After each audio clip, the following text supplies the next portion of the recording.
In the small Ghanaian village of Nsumia, there was a clay shrine no one dared to touch, an ancient calabash, sealed with red thread and buried half in the earth. They said it was the resting place of a restless ancestor who was never properly mourned. When the wind blew across it at night, you could hear whispers not from ghosts, but from the living who were lost. Mira was 17, the curious daughter of a schoolteacher. She had just moved back to her late grandmother's compound after growing up in the city. Everyone warned her, never go near the old shrine by the river. It listens when you speak. But one night, drawn by a pale glow, she did. The calabash was cracked open. Inside, something shimmered, not water, not light, but a mirror-like surface reflecting the moon. When Mira leaned closer, her reflection blinked after she did, and whispered her name. Weeks later, Eli, a South African vlogger known for chasing haunted legends, arrived in Nsumia. He thought the stories were superstition until his camera captured voices with no bodies. In the footage, you could hear someone calling, "Mira, open it again."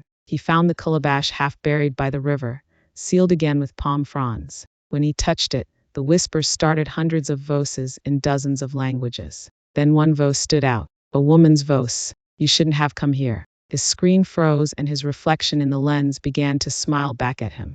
Dr. Clara Venn, a Nigerian parapsychologist from Nsukka University, came to study the phenomenon. Her research called it ancestral echo entrapment, when a spirit uses a reflective surface as a bridge. She discovered that the calabash wasn't evil. It was a portal meant to carry messages from the ancestors, until someone opened it too far. At night, she performed a ritual to seal it again, lighting palm oil lamps, chanting in Yu and Igbo. But as the flames flickered, the whispers turned into cries, then into screams. "We are not dead. You forgot our names." The spirits of the unremembered flooded the air, their reflections spilling from every puddle, every mirror, every phone screen nearby. Clara's student, Noah, a Ghanaian-born scientist, realized too late what was happening. The calabash wasn't cursed. It was lonely. Every forgotten ancestor that had no one to pour libation for them was drawn into its mirrored surface, trapped between worlds.